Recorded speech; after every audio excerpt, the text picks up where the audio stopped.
Oke, shalom, selamat pagi. Kita bersyukur, berterima kasih kepada Tuhan. Pagi hari ini kita boleh ada, bagaimana kita ada. Semua karena anugerah Tuhan, semua karena kemurahan Tuhan. Dan kita mau bersyukur, kita mau menyembah Tuhan pagi hari ini. Kita mau memuji Tuhan, meninggikan namanya.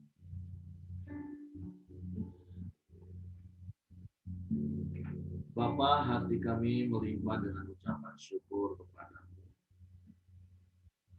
Karena Engkau baik, sungguh baik, sangat baik, selalu baik bagi kami. Kami bersyukur karena kemurahan-Mu yang terus Kau nyatakan dalam hidup kami. Kami bersyukur karena kebaikan-Mu yang terus Kau nyatakan bagi kami.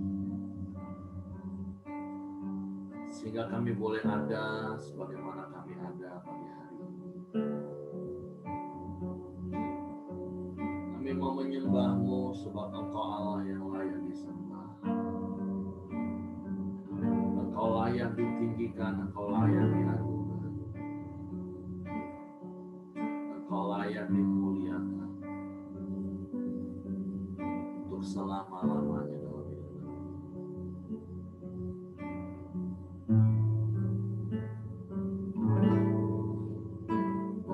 Oleh karena kemurahan Tuhan, ku ada sampai hari ini. Oleh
dengan rahmat-Mu bagi kami Tuhan.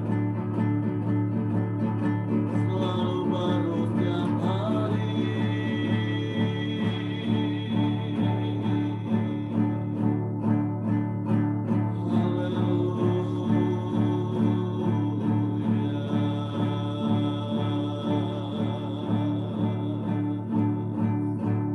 Betapa hati kami bersyukur kepadamu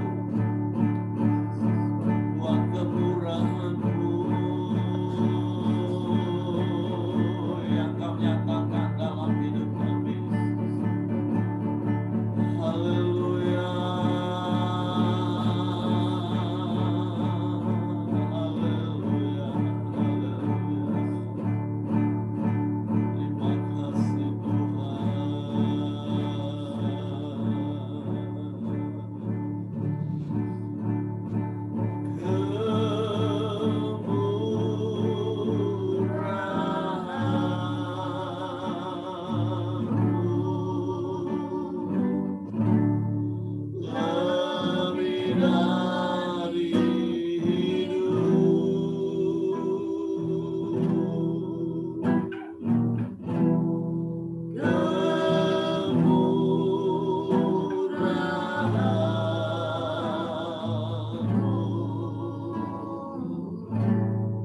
lebih dari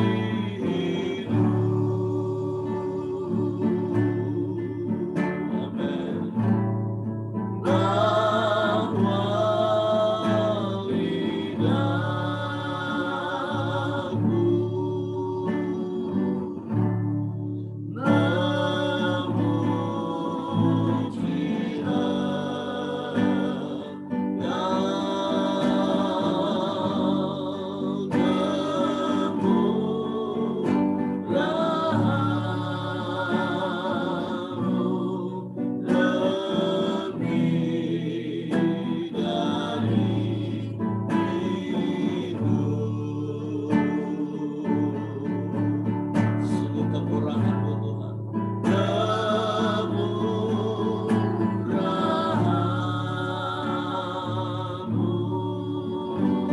amin. Lebih dari hidup, haleluya.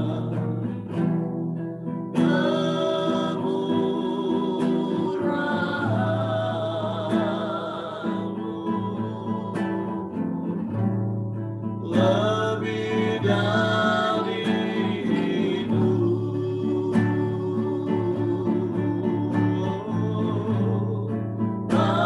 bahwa lidahku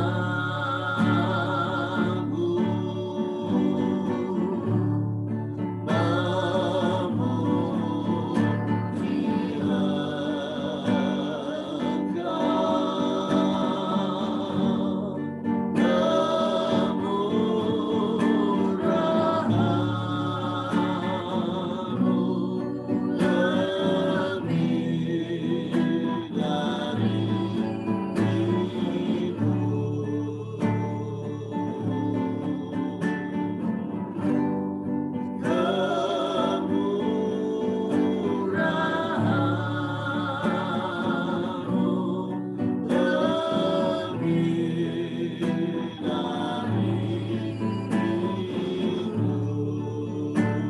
amin, haleluya, haleluya.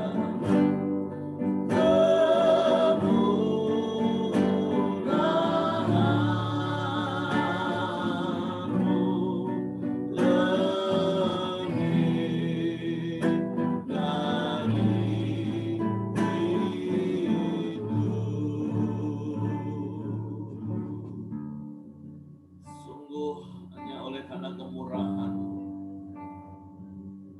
yang terus-menerus Engkau nyatakan dalam hidup kami, kami masih boleh hidup sampai hari ini. Dan kami bersyukur karena kami hidup di dalam-Mu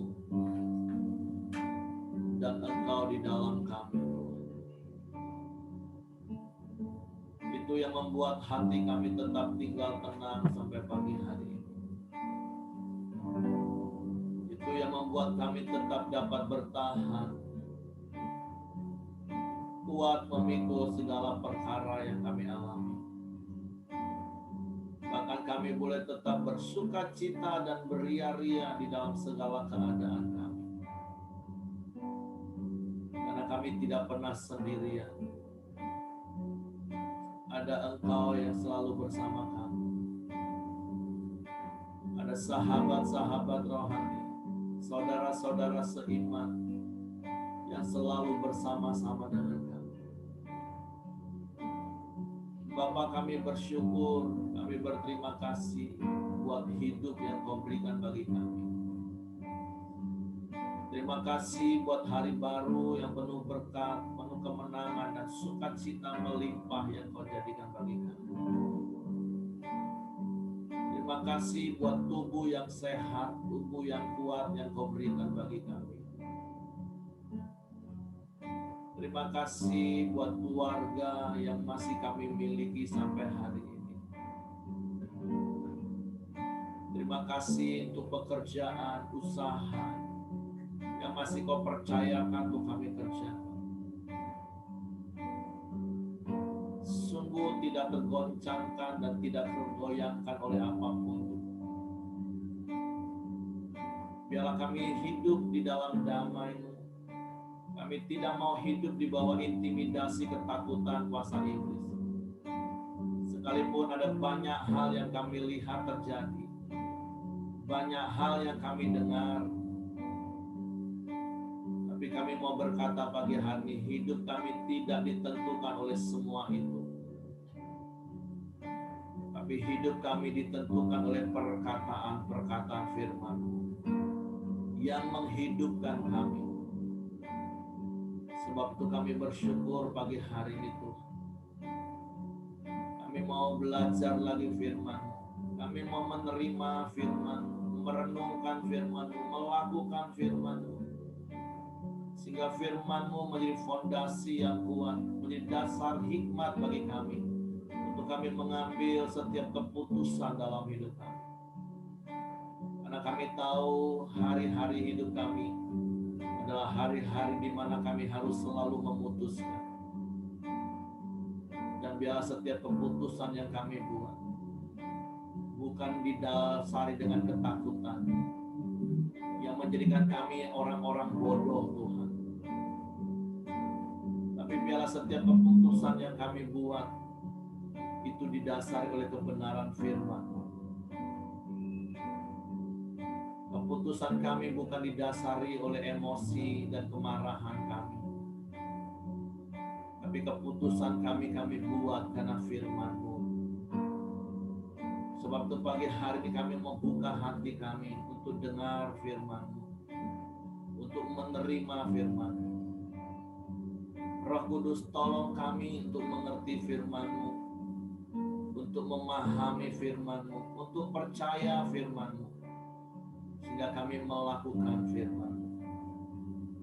Sehingga hidup kami menjadi berkat dan berdampak baik bagi banyak orang. Dan Engkau dipermuliakan. Di dalam nama Yesus Tuhan kami mengucap syukur. Kami sambut firman-Mu. Haleluya, haleluya, haleluya. Amin. Oke, Hen, silakan. Oke, terima kasih semua. Selamat pagi semua. Pagi hari ini firman Tuhan kita di Mazmur 119 ayat 133 dan 134. Saya bacakan. Teguhkanlah langkahku oleh janji-Mu dan janganlah segala kejahatan berkuasa atasku. Ayat 134. Bebaskanlah aku daripada pemeras manusia supaya aku berpegang pada tinta-tinta-Mu.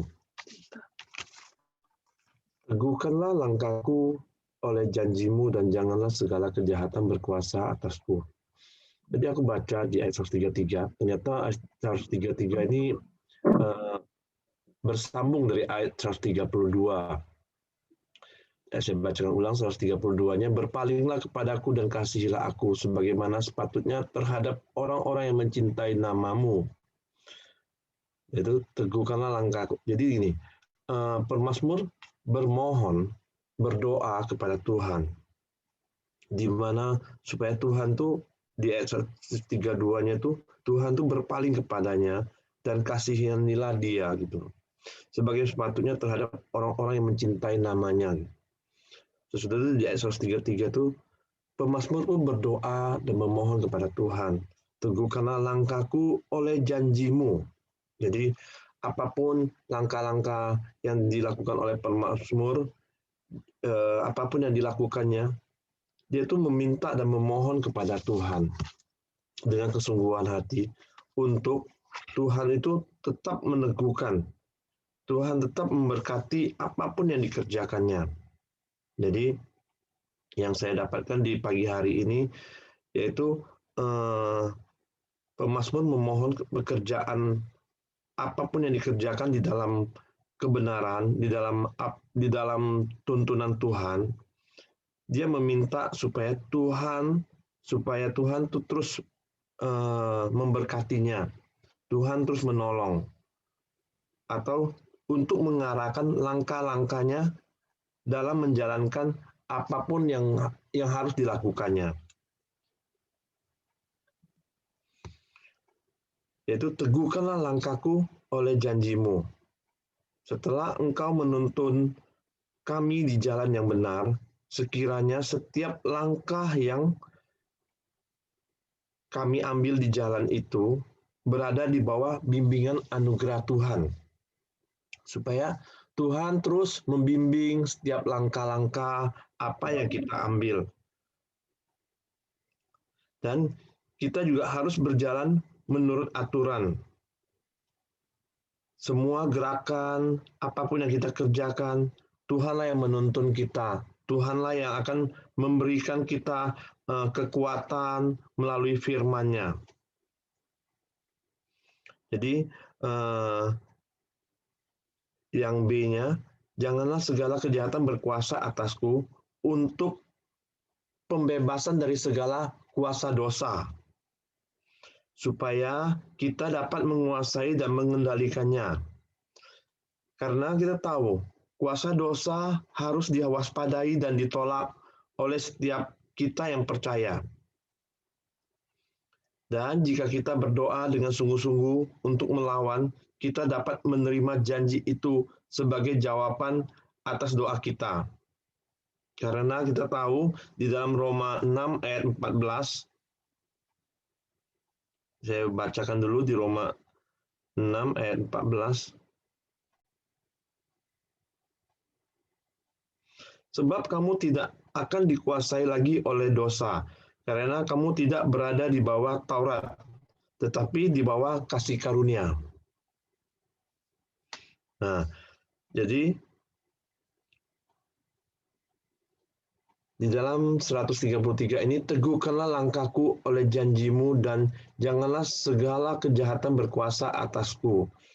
Jadi banyak janji-janji firman Tuhan yang telah Tuhan teguhkan di dalam hidup kita. Seperti di dalam perjanjian baru, seperti di Lukas 11 ayat 9, di mana Tuhan Yesus juga sudah mengajarkan kepada kita bahwa setiap janji-janjinya akan tergenapi dan akan diteguhkan di dalam Dia.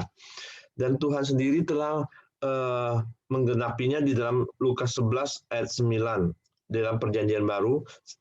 Saya bacakan, oleh karena itu aku berkata kepadamu, mintalah maka akan diberikan kepadamu. Carilah maka kamu akan mendapatkan, ketoklah maka pintu akan dibukakan. Jadi ini adalah salah satu contoh gitu loh. Tuhan memberikan kita tuh janji dan juga akan diteguhkannya gitu loh. Di ayat ke-10-nya saya bacakan Lukas 11 ayat 10, dan Tuhan langsung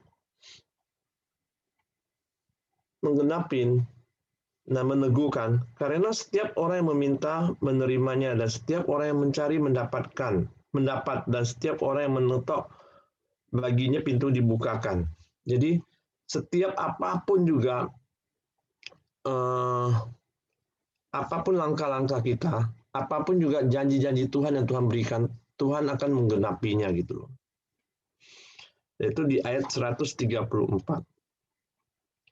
Bebaskanlah aku daripada pemeras manusia, supaya aku berpegang pada titamu. Jadi pemazmur juga berdoa bermohon kepada Tuhan untuk menjalani kehidupannya supaya tenang, tentram, dan tidak ada gangguan. Maka dia berusaha untuk berdoa kepada Tuhan, bebaskanlah aku daripada pemeras manusia, dari orang-orang yang ingin menyakitinya, orang-orang yang ingin mengganggunya, supaya pemazmur bisa berpegang pada titah Tuhan gitu. Dan semalam saya juga merenungkan mau kesaksian apa ya? Kayaknya orang-orang yang pernah menyakiti saya, orang-orang yang pernah mengganggu saya. Saya pikir lama sekali, ternyata tidak ada pernah orang mengganggu saya atau menyakiti saya. Malahan saya yang sering menyakiti orang dan mengganggu orang gitu loh. Saya pikir-pikir, di mana ya saya ketemu? Kok nggak ada kesaksian saya? Jadi di ayat 134 tuh, bebaskanlah aku dari pemeras manusia. Ternyata tidak ada orang-orang yang mengganggu saya, orang-orang yang kayaknya mengintimidasi saya atau membuat saya marah atau apa.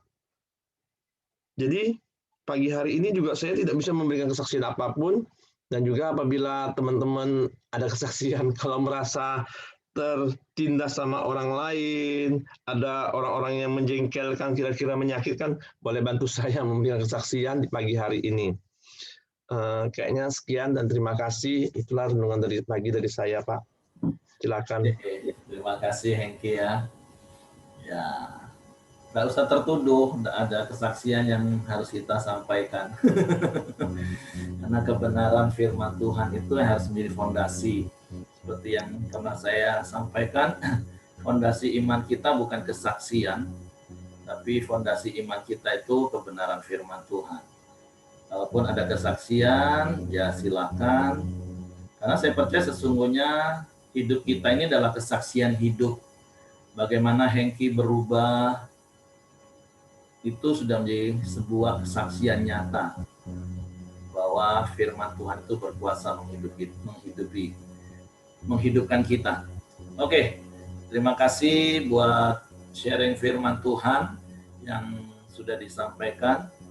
Jadi seperti apa yang tadi saya katakan di dalam doa, hidup ini adalah rangkaian keputusan yang harus kita buat. Dan sekali lagi saya ingatkan, minimal dalam satu hari itu ada 500 keputusan yang harus kita buat. Pertanyaannya adalah sederhana pagi hari ini, apakah kita bersikap seperti pemazmur? Di ayat 133 katakan, teguhkanlah langkahku oleh janjimu, dan janganlah segala kejahatan berkuasa atas aku. Jadi bahan perenungannya yang mari kita renungkan sama-sama. Hari ini, setiap keputusan yang kita buat, langkah demi langkah dalam hidup kita, apakah itu karena peneguhan firman Tuhan? Artinya setiap keputusan yang kita buat itu memang diteguhkan bahwa itulah kebenaran firman Tuhan. Atau justru selama ini yang menguasai hidup kita adalah kejahatan, kemarahan, sakit hati, sehingga setiap keputusan yang kita buat itu selalu didasari oleh kemarahan, selalu didasari oleh ego kita, selalu didasari oleh ketakutan kita. Sama seperti statement prinsip yang saya selalu ingatkan, perasaan harus mengikuti keputusan. Bukan sebaliknya, keputusan mengikuti perasaan. Jadi sekali lagi, bukan keputusan kita yang harus mengikuti perasaan kita, karena perasaan kita itu sesuatu yang labil, sangat dipengaruhi oleh apa yang terjadi di sekeliling kita. Nah, Nah, tapi harusnya setiap langkah demi langkah hidup kita sepanjang hari ini saja, setiap keputusan-keputusan yang kita buat itu harus diteguhkan oleh firman. Sehingga sama seperti kemarin Pak Ramli juga sudah ingatkan kita, kalaupun kita mengalami situasi kecewa, marah, keputusan yang harus kita buat apa? Apakah kita terus menjadikan itu alasan sehingga kita jenuh, kita nggak lakukan firman lagi, kita semakin merundung dalam penyesalan diri. Nah, jadi pagi hari ini Tuhan mau mengingatkan kita satu hal, seperti pemazmur berkata, biarlah itu juga menjadi ungkapan hati kita. Tuhan, teguhkanlah langkahku oleh janji-Mu. Karena saya percaya sepanjang hari ini nanti Bapak Ibu akan menghadapi banyak pilihan dan harus membuat keputusan. Bahkan coba Bapak Ibu review kemarin keputusan yang kau buat itu berdasarkan apa? Berdasarkan firman atau berdasarkan kemarahanmu, berdasarkan ketakutanmu, berdasarkan kegalauan hatimu. Karena setiap keputusan itu pasti akan berdampak. Bukan saja berdampak bagi diri kita, jangan-jangan keputusan kita itu juga berdampak bagi orang lain. Padahal firman Tuhan mengingatkan kita supaya perbuatan baik kita itu dilihat semua orang. Dan supaya Bapa dipermuliakan. Dan ayat berikutnya ya pemazmur berdoa supaya kita dibebaskan daripada pemerasan manusia, supaya aku berpegang pada titah-titah-Mu. Karena orang lain juga bisa membuat keputusan dan keputusan orang lain itu juga bisa berimbas kepada kita. Oleh sebab itu pemazmur juga berdoa, Tuhan, bukan saja keputusan aku itu harus benar supaya jadi berkat bagi orang lain, tapi kalaupun ada orang yang membuat keputusan yang salah dan itu berimbas kepada saya, berimbas kepadaku, ya Tuhan tolong, Tuhan lindungi, Tuhan jaga, Tuhan bebaskan kami. Jadi hidup ini dipenuhi dengan rangkaian-rangkaian keputusan. Baik keputusan kita yang bisa berdampak bagi orang lain, atau keputusan orang lain yang berdampak dalam hidup kita. Kalau engkau seorang pemimpin, apakah keputusanmu itu akan berdampak baik untuk orang-orang yang kau pimpin? Kalau engkau seorang pengusaha, apakah keputusanmu akan berdampak baik untuk karyawan-karyawanmu?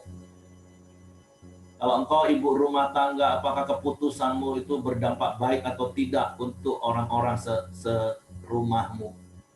Nah, sekali lagi, hidup ini adalah keputusan demi keputusan yang harus kita buat. Tapi saya berdoa, saya berharap setiap keputusan yang kita buat hari ini, bahkan seumur hidup kita, itu karena didasari oleh peneguhan firman Tuhan, bukan karena dikuasai oleh hal-hal yang jahat. Itu yang saya dapat pagi hari ini. Oke, silakan yang lain Bapak Ibu, coba sampaikan cerita selama ini keputusan Bapak Ibu didasari apa?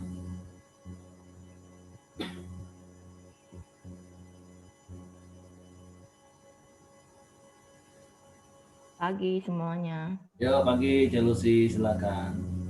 Yang saya dapat pagi ini adalah menjaga hati dengan segala kewaspadaan. Perintah atau nasihat Tuhan bagi kita sepanjang hari ini lewat firman-Nya. Supaya kita sungguh-sungguh ya menjaga hati dengan segala kewaspadaan. Amsal 4 ayat 23 ya, saya akan bacakan. Jagalah hatimu dengan segala kewaspadaan, karena dari situlah terpancar kehidupan. Kualitas hati kita akan menentukan kualitas perkataan kita. Jadi sangat jelas Bapak-bapak dan Ibu-ibu ya, bagaimana cara kita berbicara sepanjang hari ini. Ya, itulah sesungguhnya kualitas hati kita ya. Mari kita minta kepada Tuhan hati yang baru, supaya kita menjadi berkat bagi banyak orang lewat perkataan kita. Saya akan membacakan firman yang terakhir ya, Yeskiel 36 ayat 26. Kamu akan kuberikan hati yang baru dan roh yang baru di dalam batinmu, dan aku akan menjauhkan dari tubuhmu hati yang keras dan kuberikan kepadamu hati yang taat. Nah, ini yang saya dapat ya Bapak-bapak dan Ibu-ibu untuk renungan pagi hari ini. Contohnya saya aja ya, dulu saya orang yang sangat keras, tapi karena Tuhan saya menjadi lembut dan otomatis 100% ya Tuhan yang sudah mengubah saya jadi lembut gitu.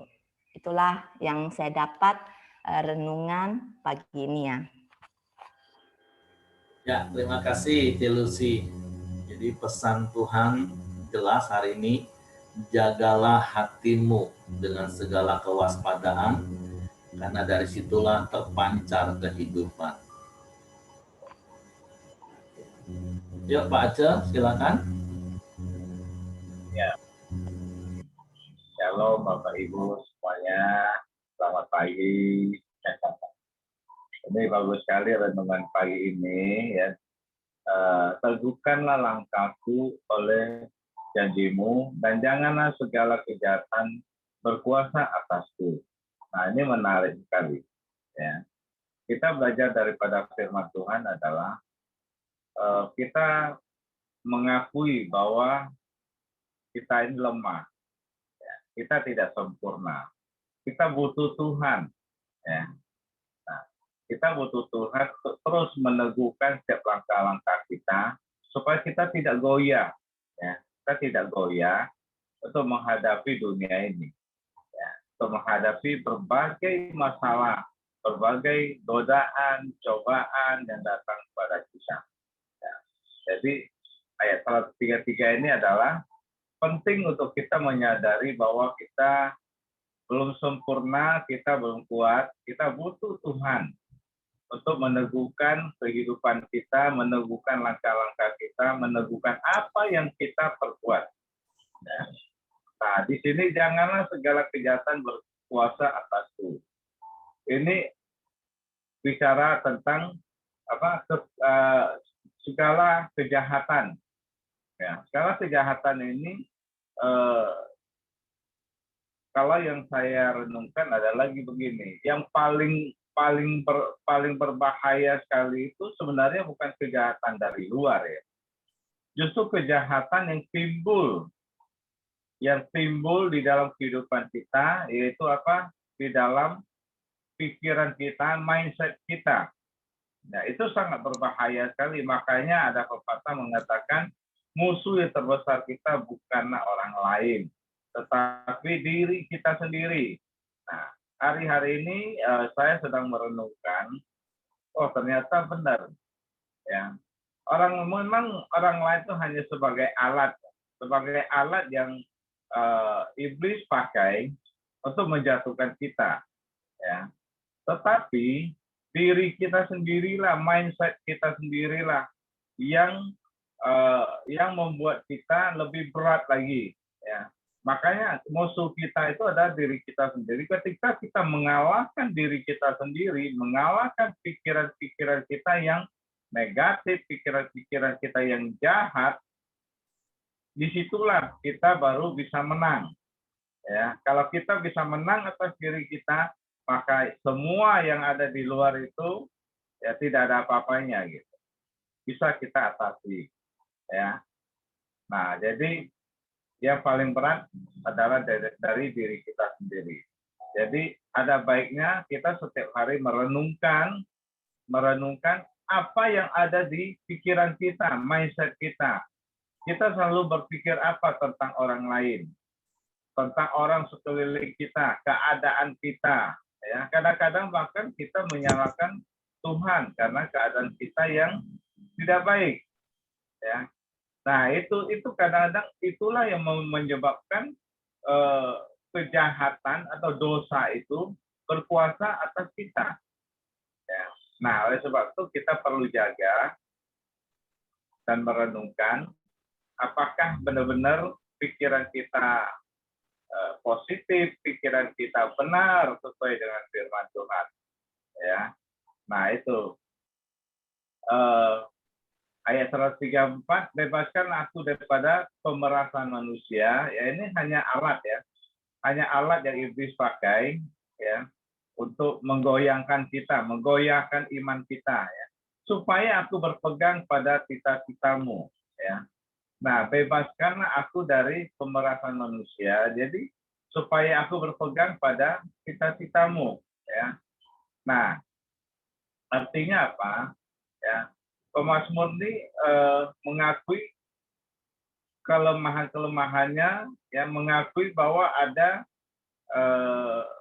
terkadang Tuhan izinkan sesuatu terjadi dalam hidupnya, yaitu kayak cobaan, ya, godaan, ya. Nah, makanya di doa Bapa kami kan, lalukanlah aku dari yang jahat. Ya, kenapa berdoa demikian? Karena terkadang Tuhan mengizinkan, ya, mengizinkan ada sesuatu yang terjadi di dalam hidup kita. Makanya kita perlu seperti pemazmur doa, minta pada Bapa, lalukanlah aku daripada kejahatan, lalukanlah aku daripada godaan, cobaan, supaya apa? Supaya aku tidak jatuh, ya. Nah, supaya aku tetap kuat berpegang pada cita-citamu. Nah, ini maksudnya apa? Maksudnya terkadang orang merasa, terkadang begini, gara-gara Tuhan izinkan cobaan, Tuhan izinkan masalah, terkadang kita tidak bisa menguasai diri kita sendiri, tidak bisa mengalahkan diri kita sendiri, akhirnya masalah-masalah itu membuat kita jatuh, membuat kita goyah iman kita. Ya, makanya kita perlu doa, Bapa kami itu, lalukanlah kami dari yang jahat. Seperti pemazmur katakan, bebaskan aku pada pemerasan manusia. Artinya apa? Dari kejahatan-kejahatan yang terjadi ya terhadap kita. Nah, begitu yang saya dapatkan. Oke, silakan Pak Heri.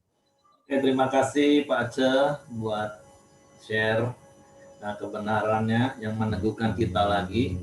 Seperti Pak Aceh tadi bilang, kalau kejahatan itu masih di luar, itu sebenarnya tidak akan menjadi masalah ketika kita tidak dikuasai. Tapi kalau kejahatan itu sampai menguasai hati dan pikiran kita, sehingga pikiran kita jadi jahat, nah itu yang jadi musuh terbesar dalam hidup kita. Bahkan seperti saya katakan tadi, bahkan itu bisa berdampak bagi orang lain. Oke, Pak Ramli, silakan. Ya, ingin menyambung apa yang disampaikan oleh Pak Aceh. Saya juga dapat hal yang sama. Sepertinya pemazmur, kalau lihat dari dua ayat ini, sedang mengalami kebimbangan karena karena ada pikiran-pikiran lain. Jadi dikatakan teguhkanlah langkahku. Jadi dia mungkin butuh sebuah kekuatan karena sedang menimbang-nimbang, ya, bahkan mungkin hampir saja dosa atau kejahatan menguasai atau berkuasa atasnya. Jadi saya dapat hal yang sama, bahwa kejahatan di sini bukan dari luar, tapi lebih kepada pemikiran-pemikiran yang sepertinya benar, tapi sebenarnya sudah jauh melenceng dari kebenaran firman Tuhan. Atau kita sebutlah sebagai filosofi-filosofi dunia atau pendapat-pendapat dunia yang didapatkan dari pemikiran-pemikiran sendiri. Gitu. Mungkin dia sering melakukan atau melakukan self-talk ya dengan dirinya, jadi ngobrol dengan dirinya sendiri, kemudian bimbang ini harus lakukan apa.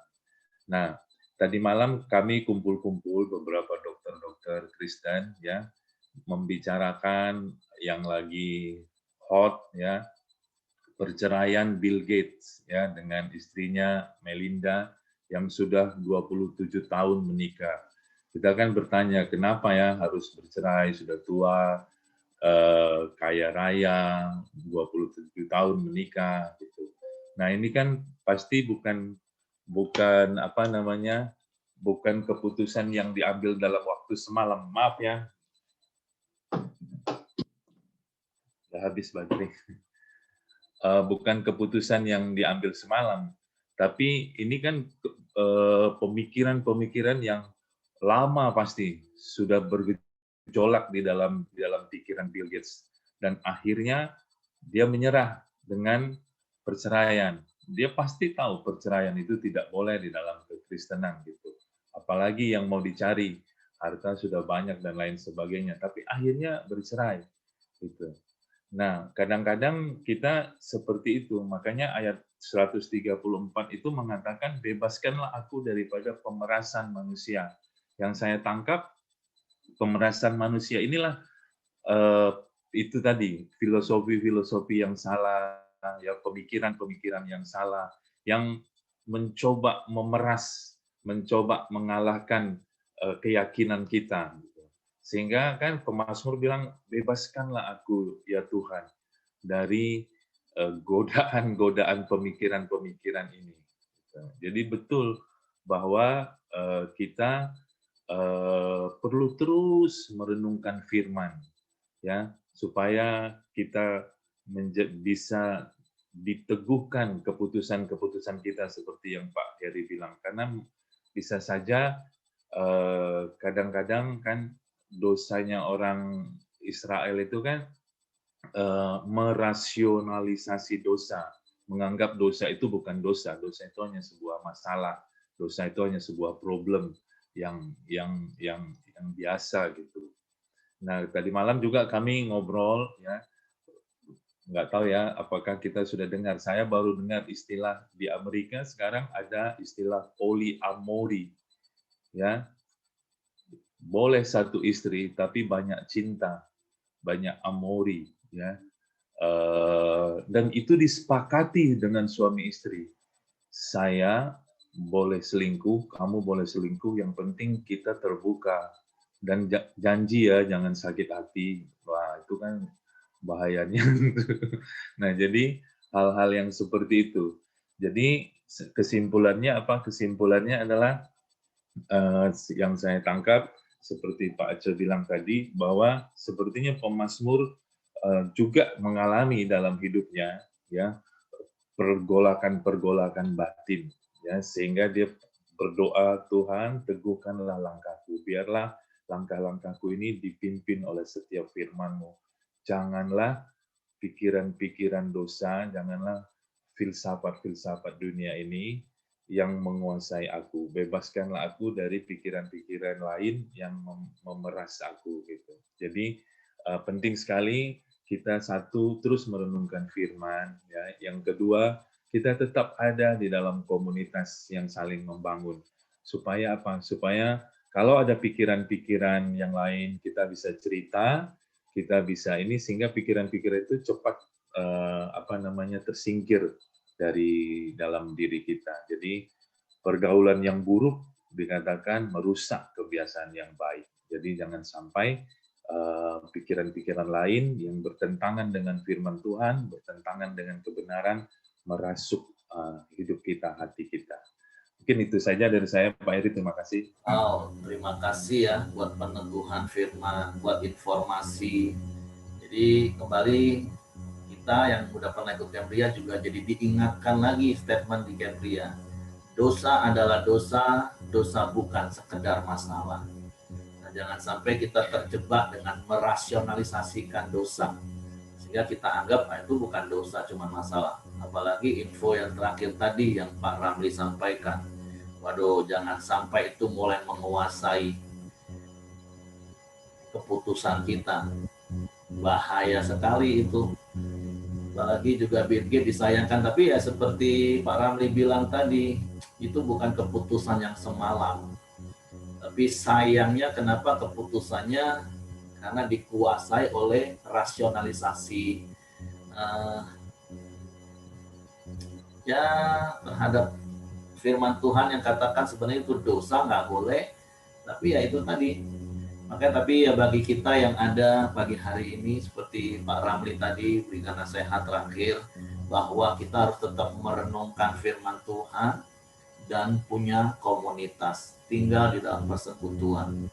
Supaya apa? Supaya kita bukan cuma hanya sekedar menguasai firman, tapi kita dikuasai oleh firman. Supaya apa? Supaya setiap keputusan-keputusan yang kita buat setiap saat, setiap waktu di sepanjang hidup kita, itu semua tetap didasari oleh firman Tuhan. Apalagi hari-hari ini ada begitu banyak kabar-kabar yang kita dengar. Secara khusus mungkin hari-hari ini kita mulai, banyak orang mulai dihantui lagi oleh berita-berita tentang COVID-19 dengan mutasi yang barunya. Ya kita nggak bisa membendung berita-berita itu. Kita perlu berita-berita itu. Tapi kalau sampai itu yang menguasainya dalam bentuk ketakutan, dari tahun lalu saya selalu ngomong, selalu saya gaungkan. Ketika ketakutan yang menguasai pikiran kita, hati kita, saya melihat ada begitu banyak orang yang harusnya pintar, sekolah tinggi, jadi agak bodoh pola pikirnya. Karena nalarnya nggak jalan, karena dikuasai oleh ketakutan. Jadi yuk kita tetap percaya dalam perlindungan Tuhan, kita ikuti protokol kesehatan. Itu kalau bicara tentang apa yang sedang terjadi hari-hari ini. Dan kita nggak mau membangun stigma. Kalau kita terpapar, kita harus tutup rapat-rapat. Enggak, saya hari-hari ini bersyukur. Saya benar-benar melihat apa yang saya ingin edukasi kepada banyak orang, dan itu benar-benar nyata. Di tengah-tengah situasi inilah kasih semakin dinyatakan, perhatian semakin dinyatakan, dan kita bersyukur. Kami bersukacita dalam segala keadaan kami tetap happy, kami enjoy, kami dikelilingi oleh orang-orang, teman-teman komsel, saudara-saudara seiman yang care, yang benar-benar perhatian dan peduli dengan kami. Nah, kami bersyukur. Jadi pagi hari ini sekali lagi diteguhkan oleh kebenaran firman Tuhan. Yuk, jangan sampai hati kita dikuasai oleh kejahatan, tapi biarlah hati kita dikuasai oleh firman Tuhan, diteguhkan oleh firman Tuhan, sehingga semua keputusan kita itu mendatangkan berkat. Oke, Bu Mirianti, silakan. Ya, terima kasih. Saya ingin menambahkan begini. Kalau iblis itu ya berkata-kata kepada manusia, itu biasanya melalui pikiran. Ya, tapi kalau Tuhan berkata-kata kepada kita, itu melalui hati. Nah, itu yang saya alami. Jadi, kalau pikiran kita terus mulai tidak karuan ya. Saya ini kan orang Surabaya. Jadi istilahnya itu begini. Pikirannya buleti. Jadi pikirannya itu tidak karuan. Nah, itu hati-hati. Berarti iblis itu menggocoh kita, sedang menggocoh kita, gitu. Maka dalam hal kalau kita mengalami kesengsaraan, kita mengalami hal-hal yang yang nggak enak gitu, itu kan perasaan ya. Kita merasa sengsara. Lah siapa yang nyuruh kita merasa sengsara? Ya kan? Itu kan memang kita merasa sendiri. Siapa yang nyuruh kita merasa kita itu sakit hati gitu? Ya itu kan ya kita sendiri. Maka jangan kita dikuasai oleh perasaan. Tapi tetap kita harus dikuasai oleh firman Tuhan. Kita dapat tiap hari dapat firman Tuhan ya. Makanya benar itu 4M. Harus direnungkan, hari-hari direnungkan ya, dilakukan. Itu walaupun sulit ya kita pasti minta pertolongan Roh Kudus, karena dalam firman Tuhan itu coba kita baca ya dalam Roma pasal 5 mulai ayat 3b ya, 3b sampai ayat 5. Saya bacakan ya. 3 yang B aja ya ke bawah. Kita malah bermegah juga dalam kesengsaraan kita. Karena kita tahu bahwa kesengsaraan itu menimbulkan ketekunan. Dan ketekunan menimbulkan tahan uji. Dan tahan uji menimbulkan pengharapan. Dan pengharapan tidak mengecewakan karena kasih Allah telah dicurahkan di dalam hati kita oleh Roh Kudus yang telah dikaruniakan kepada kita. Saya pegang janji firman Tuhan yang seperti itu, sehingga nggak ada tuh perasaan-perasaan apa ya, kok sedih, kok sengsara. Malah kalau sekarang ini hidup saya sudah menghitung hari-hari benar, ya. Cuman kalau COVID memang ya ada juga sih harus kita waspada, walaupun tidak usah terlalu takut, karena protokol kesehatan itu yang menyelamatkan juga dari COVID. COVID itu, walaupun dia banyak di udara, itu tidak berbahaya. Dia berbahaya kalau dia itu masuk ke dalam tubuh kita. Itu COVID. Ya. Sedangkan kalau kehidupan keluarga, suami istri, Bill Gates ya Bill Gates, silahkan aja Bill Gates seperti itu, ya kan? Kalau kita janganlah perasaan kita jangan dibiarkan digocok oleh iblis. Mari kita tetap pegang firman Tuhan dan hati kita serahkan kepada Tuhan. Itu aja. Terima kasih, puji Tuhan. Oke, terima kasih Bu Mirianti. Dan kita diteguhkan lagi ya. Jadi saya mau jelaskan lebih detail. Seperti Ibu Mirianti bilang, iblis itu akan menggocok, menyerang kita itu lewat pikiran. Nah, jendelanya apa? Jendelanya mata dan telinga. Apa yang kita lihat, apa yang kita dengar, kan kita ini punya yang namanya frontal cortex. Itu akan menganalisa, mengevaluasi, mengobservasi, dan membuat pilihan. Dan yang kelima harus buat keputusan. Nah, masalahnya hati kita, memori alam bawah sadar kita, itu diisi apa? Itu yang mengkanter. Ketika hati kita diisi oleh firman, maka ketika ada stimulus, pikiran-pikiran jahat, pikiran intimidasi, ketakutan, yang menimbulkan sebuah pilihan di pikiran sadar kita, antara aku tetap percaya sama Tuhan atau aku khawatir, hidup dalam kekhawatiran, itu sangat ditentukan oleh apa yang ada di dalam hati kita. Kalau hati kita dipenuhi dengan kekhawatiran, ya udah langsung cocok klop.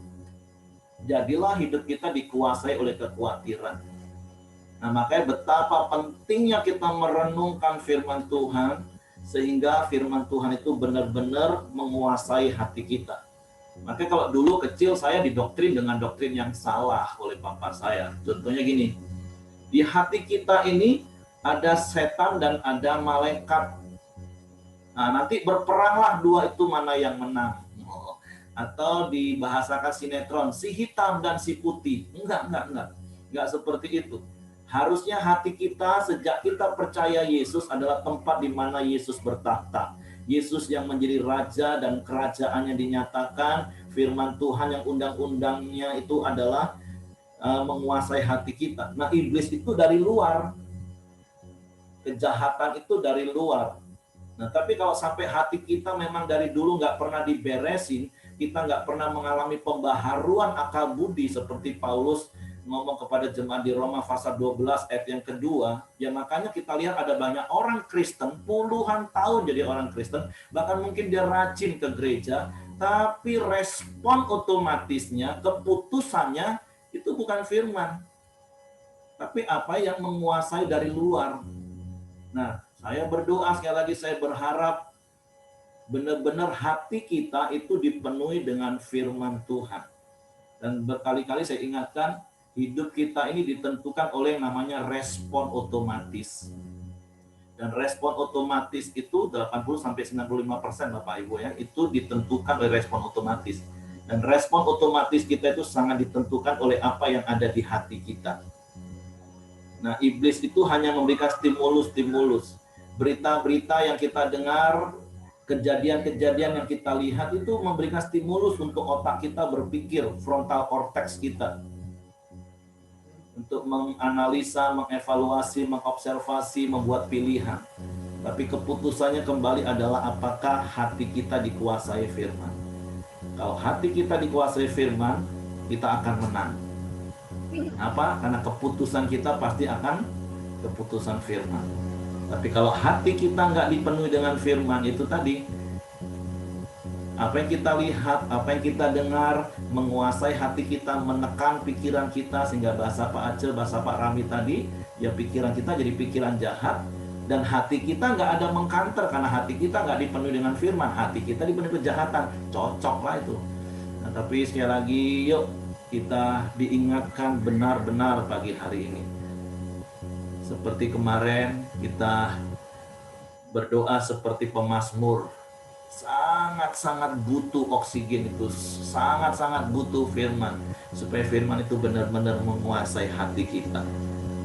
Supaya sekalipun ada banyak pikiran-pikiran jahat yang bisa iblis tawarkan melalui pikiran sadar kita ya, melalui jendela mata dan telinga kita, tapi keputusan akhir yang kita buat itu diteguhkan oleh firman Tuhan yang ada dalam hati.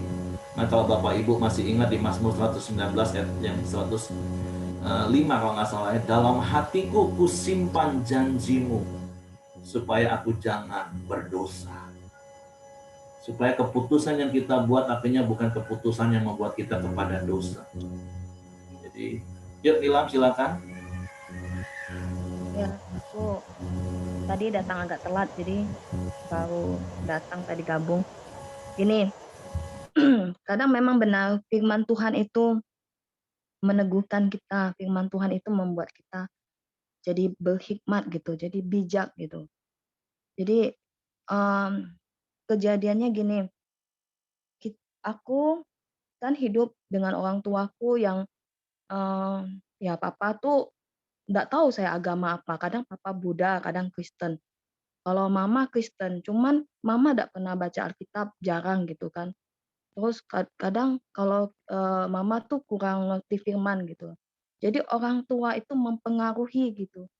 Aku tinggal sama orang tua aku yang tidak begitu mengerti firman. Jadi buat aku sebagai anak, jadi bingung gitu kan, hidup ini gimana gitu.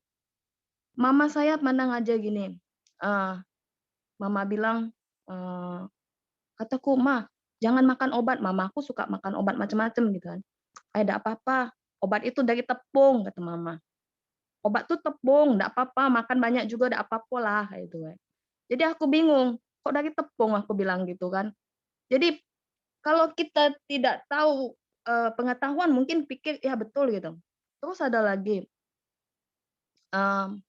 begini, kalau kita menikah misalnya sama siapa aja gitu. Terus kalau kita misalnya, mama bilang gini, lihat itu nabi-nabi tuh di Alkitab Perjanjian Lama. Istrinya banyak, berarti boleh kayak gitu. Berarti boleh kita. Kalau istri banyak itu berarti boleh. Kalau nikah sama banyak orang juga boleh gitu. Jadi pengaruh dari firman itu mempengaruhi hidup kita. Kalau kita tidak tahu firman, jadi kalau aku dulu kan tidak tahu firman, jadi aku tidak tahu firman, aku iyoin be gitu. Nah, jadi aku pikir, ya bener juga nabi-nabi tuh banyaknya bininya ngapa dibolehin gitu kan. Nah, kita pikir gitu. Karena kita tidak tahu, kita juga tidak baca firman gitu kan. Nah, jadi ngomong bahasa Palembang lagi, lanjut keluar. Nah, habis itu kan, jadi kita kalau tidak tahu firman ya begitu. Jadi benar-benar firman itu mempengaruhi hidup kita dan mempengaruhi anak kita, bahkan mungkin cucu kita. Jadi justru bersyukurlah aku tahu firman, jadi aku ngerti gitu. Macam mana langkah-langkah aku gitu. Itu aja. Oke, terima kasih Nilam ya. Ya, sekali lagi, apa yang kita tahu tentang firman dan itu sampai dalam hati kita, itu yang akan mengkanter setiap ada pikiran-pikiran salah dan jahat. Nah, kalau soal nabi tadi, ya sebenarnya dasarnya jelas sih kalau kita pahami benar-benar firman Tuhan. Firman Tuhan katakan gini, Dari semula tidaklah demikian. Artinya Tuhan menetapkan dari semula seorang laki-laki akan meninggalkan ayahnya dan ibunya dan bersatu dengan istrinya, satu. Nah, itu pada mulanya. Tapi kenapa raja-raja di Perjanjian Lama, nabi-nabi, nah itu sangat ditentukan oleh lingkungan yang terjadi di sekeliling mereka dan mereka terkontaminasi dan mereka ikut. Jadi kenapa Alkitab catat? Nah, sekali lagi Alkitab itu firman Tuhan kan ngomong segala sesuatu itu dicatat, kata Paulus kepada jemaat Korintus, supaya menjadi contoh dan peringatan. Apa yang baik ya kita contoh, tapi kalau yang nggak baik ya jadi peringatan. Jadi kita jangan terintimidasi oleh perkataan-perkataan orang luar. Katakan gini, apa Alkitabmu katanya kitab suci, tapi isinya banyak yang nggak suci. Nah, itu kan intimidasi. Dia mulai sebutnya lah cerita perzinahan Daud, terus dia ceritakan pemberontakan. Nah, nggak apa-apa, itu kan pikiran dunia. Nah, tapi kita dalam tuntunan Roh Kudus kita tahu nggak seperti itu maksud Tuhan menulis semua kitab itu. Tapi kata kunci yang saya tangkap dari Nilam, katakan kalau kita menguasai dikuasai oleh firman karena punya pengetahuan firman, ketika ada hal yang salah ya kita bisa counter dan lawan nggak betul. Contoh yang Nilam bilang tadi, kalau dulu yang dia nggak punya pengetahuan tentang obat, obat itu cuma tepung kok, cuma tepung, nggak apa-apa. Oh iya, ya tepung, ya sudah makan. Tapi setelah Nilam belajar, oh ternyata obat itu seperti ini ya. Ketika dinasihat itu cuma tepung, pasti dia akan ngomong, oh enggak, gini. Apalagi para dokter, kalau diomongin, Pak Ramli, Ibu Mirianti, obat itu kan cuma tepung kan? Langsung kan pengetahuan yang ada di dalam ngomong, oh enggak lah. Betul nggak Pak Ramli dan Ibu Mirianti? Nah, seperti itulah kira-kira pola pikir sederhananya. Makanya hati kita harus dipenuhi dengan firman. Ketika ada hal-hal yang jahat yang masuk lewat mata dan telinga kita, dan itu kita nggak bisa bendung, ngaduk-ngaduk pikiran kita, pikiran sadar kita, tapi firman yang dalam pikiran alam bawah sadar kita langsung menghantam, ceger, enggak, itu enggak benar. Kebenaran adalah A, titik. Nah, seperti itu hidup kita harusnya. Oke, luar biasa. Terima kasih buat pencerahan-pencerahan dari hamba-hambanya pagi hari ini.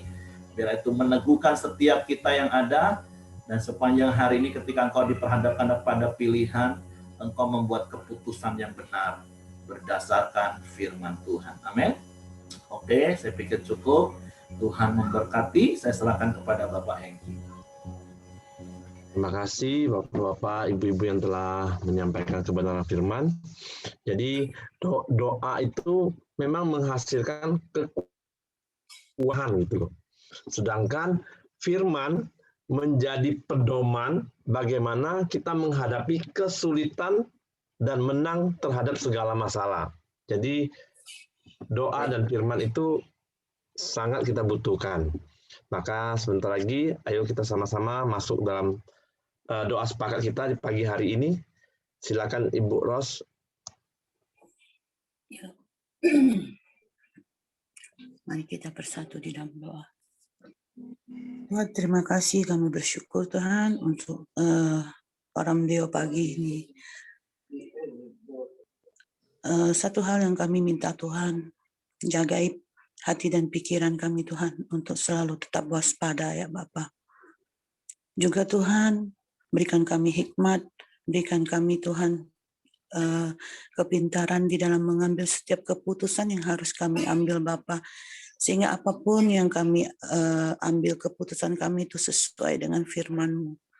Jagai hidup kami Tuhan agar tidak menyimpang dari jalan-Mu. Biarlah jejak hidup kami Tuhan dapat dilihat orang bahwa hidup kami sesuai dengan firman-Mu. Terima kasih Tuhan. Kami mau bawa di dalam doa Tuhan untuk Pak Martin. Kami serahkan hamba-Mu ini ke dalam tangan-Mu Tuhan. Kalau dia masih merasa sakit di bagian kepala dan menggigil, biarlah Tuhan yang pulihkan di dalam nama Yesus. Tuhan, pulihkan dengan sempurna Bapak Martin, sehingga bisa kembali beraktivitas Bapak. Terima kasih Tuhan. Kami juga berdoa untuk Yudi yang mengalami sakit perut. dan pinggangnya. Bila Tuhan jamah, Tuhan pulihkan di dalam nama Yesus. Bilur-bilur-Mu yang menyembuhkan ya Bapa. Kami percaya Tuhan, setiap anak-Mu yang berharap pada Engkau Tuhan, tidak akan kecewa, mukjizat-Mu terjadi. Terima kasih Yesus, tak lupa juga kami Tuhan berdoa. Kami dukung dalam doa Tuhan untuk Yonatan Tuhan. Dan apapun yang terjadi Tuhan, kami percaya Tuhan, Engkau tetap ada di sana bersama dengan kami. Di saat Tuhan, Yonatan kejang, hamba percaya juga Tuhan Engkau ada di sana bersama dengannya. Hamba serahkan Yonatan ke dalam tangan-Mu. Biarlah Tuhan, Engkau pakai Yonatan Tuhan. Melalui sakitnya Tuhan, dia boleh menjadi kesaksian bagi Engkau Tuhan, boleh mempermuliakan Engkau. Dan pulihkan dia.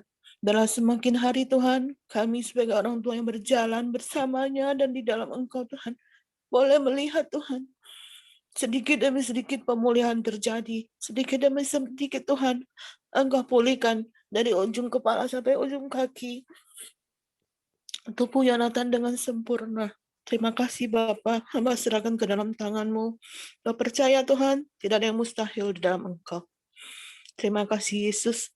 Hamba juga berdoa Tuhan, biar Tuhan berkati dan teguhkan hasil tes Tuhan SBMPTN untuk Michelle, Cencen, dan Angel Tuhan.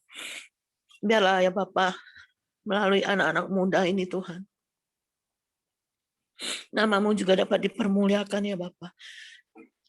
Juga kehidupan anak-anak ini Tuhan, mereka boleh melihat mukjizat-Mu ada dalam hidup mereka. Mereka tetap boleh berharap pada Engkau bahwa Engkau yang memberikan yang terbaik bagi mereka Tuhan. Mereka akan menjadi Tuhan generasi-generasi yang memuliakan Engkau. Melalui hidup mereka, Tuhan juga berikan kepintaran dan hikmat bagi mereka untuk menjadi Tuhan generasi yang membawa terang Tuhan, juga generasi yang bisa menjadi panutan bagi yang lainnya. Terima kasih Bapa. Kami juga berdoa Tuhan untuk Uyung Kristian ya Bapa. Biarlah Tuhan, hamba percaya Tuhan, Engkau tahu kerinduan hatinya. Biarlah juga Buyung Kristian bekerja dimanapun Tuhan, dia memberikan yang terbaik, dia memperlihatkan kinerjanya dengan baik, sehingga kami percaya jika tiba saatnya Tuhan, Engkau akan menjawab kerinduannya, memberikannya yang terbaik, mengangkatnya Tuhan, sehingga Tuhan, dia bisa menjadi saksi Tuhan. Terima kasih Bapa, terima kasih. Kami serahkan Tuhan doa kami semuanya ke dalam tangan-Mu, di dalam nama Yesus. Haleluya.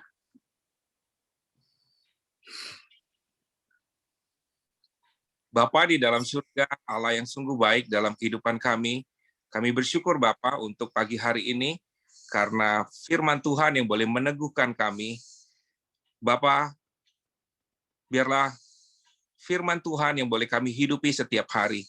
Jauhkan kami dari pikiran-pikiran dalam hati kami, dalam pikiran kami yang bukan berasal daripada firman Tuhan, yang menyebabkan kami menjadi ragu akan kebenaran, akan janji-janji Tuhan. Bapa di dalam surga, terima kasih karena Engkau tetap meneguhkan supaya kami tetap memegang janji-janji-Mu di dalam kehidupan kami. Dan kami bisa mengerti bagaimana kalau saat ini Bapa, kondisi-kondisi yang tidak baik itu boleh menjadi peringatan buat kami untuk kami tetap teguh dengan berpengharapan kepada-Mu ya Bapa. Bapa, kami teringat untuk kondisi situasi yang ada saat ini. Bapak, kami mau berdoa untuk mereka-mereka yang saat ini terkapar dengan COVID-19. Kalau ada Pak Martin, ada beberapa dari jemaat-jemaat kami, ada beberapa dari sahabat-sahabat kami yang terpapar dengan COVID-19, kami berdoa dalam nama Tuhan Yesus. Tuhan yang selalu meneguhkan, Tuhan yang selalu menguatkan. Kami juga mau berdoa Bapak untuk orang tua yang beresiko untuk tertular, kami berdoa dalam nama Tuhan Yesus, Tuhan juga tetap lindungi. Demikian juga untuk anak-anak kami ya Bapak, yang kalau saat ini mereka tetap harus bersekolah, sekalipun mereka tidak dapat mendapatkan vaksin, tapi kami berdoa bahwa ada Tuhan yang selalu melindungi anak-anak kami. Kami berdoa juga ya Bapak untuk generasi-generasi muda, anak-anak muda yang saat ini juga berjuang dalam studi mereka. Kalau kondisi-kondisi saat ini juga sangat beresiko, Kami berdoa supaya Tuhan berikan penyertaan.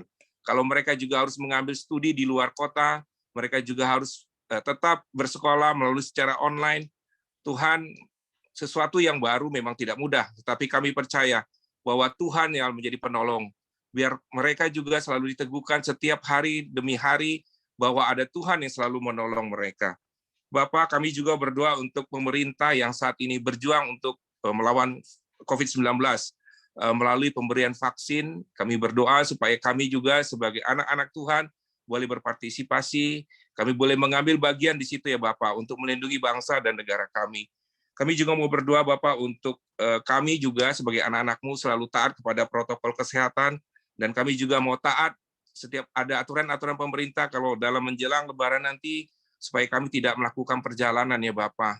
Bapak, segala sesuatunya Engkau izinkan supaya kami boleh taat. Taat kepada Tuhan, taat kepada pemerintah ya Bapak. Bapak di surga, kami juga mau berdoa. Kondisi-kondisi saat ini banyak anak-anak Tuhan yang tidak terlayani, sehingga mereka mengalami gangguan, mereka mengalami masalah dalam keluarga. Mungkin banyak di antara anak-anaknya Bapak yang sudah mengalami bercerai selama COVID-19. Bapak, kami berdoa supaya kami juga sebagai orang-orang yang Engkau pilih, Tuhan selalu memberi jalan keluar, agar kami boleh menjangkau mereka, agar kami boleh menjangkau keluarga-keluarga yang tidak terjangkau oleh firman Tuhan. Terima kasih Bapak, kami juga berpengharapan bahwa COVID ini tidak menjadi penghalang buat kami untuk memberitakan kabar baik, untuk menjangkau anak-anakmu ya Bapak.